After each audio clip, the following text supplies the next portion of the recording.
So Kaleshwaram 24 గంటలు ప్రాజెక్టుల కానీ పట్టుకొని మా హరీష్ అన్న ప్రాజెక్ట్ కట్టినని చెప్పేసి అయితే 10 ఏళ్ళు వేరే లెవెల్ రుద్దిరు. ఆఖరికి కేసీఆర్ అది నా కష్టమే నా రక్తం పోసి కట్టినాను ఆయన అన్నాడు. మిగతా క్రెడిట్ అంతా కేటీఆర్ కొట్టుకపోయిండు. ఆడెవ్వరిని కూడా హరీష్ రావుని ఎక్కడ కూడా కనబడకుండా చేసిరు. మళ్ళీ ఆఖరికి ఇప్పుడు కష్టాలు వచ్చేసరికి మళ్ళీ ఆఖరికి దానికి సంబంధించిన అవినీతి బయటపడేసరికి ఇప్పుడు ఒక కమిషన్ వేసేసరికి ఆ కమిషన్ ముందు హాజరు కాబోతున్న హరీష్ రావు మళ్ళీ ఇప్పుడు ఆయన బాధ ఏందో ఆయన పడాల్సిన పరిస్థితి ఏర్పడ్డది. నేడు కాళేశ్వరం విచారణకు హరీష్ రావు 114వ వ్యక్తిగా హాజరు కానున్న మాజీ మంత్రి మేడిగడ్డ అన్నారం సుందిల బ్యారేజ్లపై ప్రశ్నలు అడిగే ఛాన్స్ కీలకంగా మారనున్న ఆయన వాగ్మూలం. సో ఏమని వాగ్మూలం ఇస్తాడో చూడాలి. ముందుగాల ఆ లోపలికి పోయే ముందట మాట్లాడినటువంటి మాటలను ఒకసారి ఇందాం.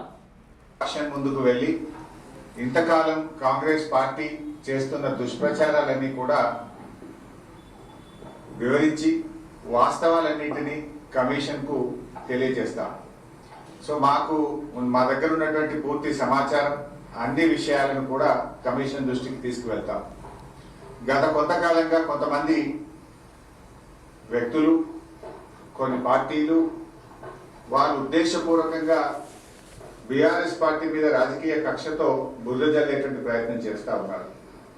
వాస్తవానికి ఒక ప్రభుత్వం విద్వేషంతో కాదు ఆలోచించాల్సింది, వివేకంతో ఆలోచించాలి, విజ్ఞత ప్రదర్శించాలి.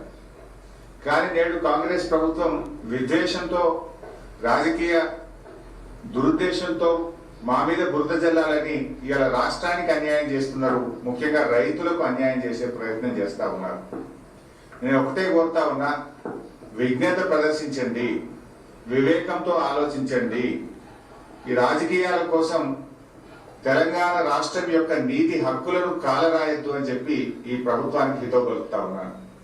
సరే, అంతిమంగా ఎందుకంటే మాకు రాజ్యాంగం మీద దేవుడి మీద నమ్మకం ఉన్నటువంటి పార్టీ, అంతిమంగా న్యాయం గెలుస్తుంది, ధర్మం నిలబడుతుంది, వాస్తవాలు ప్రజలకు అర్థమవుతాయి. అందువల్ల ఈరోజు కమిషన్ ముందుకు వెళ్తున్నాం. కమిషన్ మమ్మల్ని అడిగిన ప్రతి ప్రశ్నకు పూర్తి స్థాయిలో సమాధానాలన్నీ కూడా చెప్తాం, వాస్తవాలన్నీ కూడా వివరిస్తాం. మా దగ్గర కొన్ని డాక్యుమెంట్స్ ఉన్నాయి, ఎందుకంటే మేము ప్రభుత్వంలో లేము. నార్మల్గా ఏమైతుందంటే ప్రభుత్వంలో దగ్గర అన్ని డాక్యుమెంట్స్ కూడా ఉంటాయి, బట్ మా దగ్గర అందుబాటులో ఉన్నటువంటి సమాచారాన్ని, అందుబాటులో ఉన్నటువంటి డాక్యుమెంట్స్ కూడా అందిస్తాం. సో మెల్లగా ఎట్లా మెల్లగా పెట్టింది చూసినావా? సో మా దగ్గర అన్ని డాక్యుమెంట్స్ లేవు, కొద్దిగానే ఉన్నాయి. మిగతా డాక్యుమెంట్స్ మేము ప్రభుత్వంలో లేవు కాబట్టి మా దగ్గర డాక్యుమెంట్స్ లేవు అని అంటుండు. మెల్లగా ఇప్పుడేమన్నా కింద మీద అయితే మా దగ్గర అన్ని డాక్యుమెంట్ లేకుంటే అన్ని ప్రభుత్వం కాల్ చేసినట్టు, ప్రభుత్వం దాచిపెట్టినట్టు ఏమంటాడో తెలియదు భగవంతుని కరికి. కానీ సో మొత్తానికి అంత పెద్ద కార్ ర్యాలీ, కథా కార్ఖానా, ఫుల్ జనాలు, ఎంత హైపు. ఆ కవిత చెప్పే ముచ్చటకి ఇదే.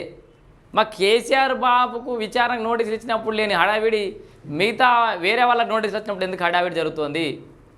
పార్టీలో కొంతమంది దయ్యాలు ఉన్నారని చెప్పింది. మరి ఆ దయ్యాలు ఎవరో భగవంతుని కరిక. అటు కేటీఆర్కు ఈ కార్ రేసులు కేసులో సంబంధించి నోటీసులు వచ్చినప్పుడు హంగామా జరిగింది, కానీ మళ్ళీ తర్వాత కేసీఆర్కి వచ్చినప్పుడు హంగామా జరగలేదని చెప్పేసి కవిత అంటుంది. మరోవైపు కాళేశ్వరం విచారణకు సంబంధించి అయితే హరీష్ రావు ఇప్పుడు లోపలికి పోతున్నాడు. బయట వినయంగా నిమ్మలంగా పద్ధతిగా అయితే మాట్లాడాడు.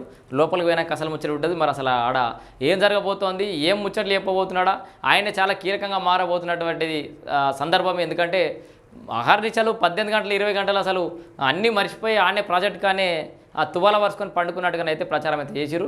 మరి ఇప్పుడు తువాల వరుసుకొని పండుడు అక్కడ ఏం జరిగిందో మొత్తం చెప్పాల్సిన పరిస్థితి అయితే ఏర్పడుతుంది. మొత్తానికి కాళేశ్వరం విచారణలో ఈటెల రాజేందర్ గారి విచారణ అయిపోయింది. ఇప్పుడు హరీష్ రావు గారి విచారణ, తదుపరి కల్వకుంట్ల చంద్రశేఖర్ రావు గారు తెలంగాణ రాష్ట్ర మాజీ ముఖ్యమంత్రి గారి విచారణ కూడా ఉండబోతోంది. హరీష్ రావు గారు అయితే బాగానే ప్రిపేర్ అయిన నిన్న తెలంగాణ భవన్లో ఏదో ప్రొజెక్టర్ వేసి పవర్ పాయింట్ ప్రజెంట్ చేసి జరిసినంత బట్టి అయితే పట్టుకొని వేయండు. మరి ఏం జరుగుతుంది అనేది వేచి చూద్దాం.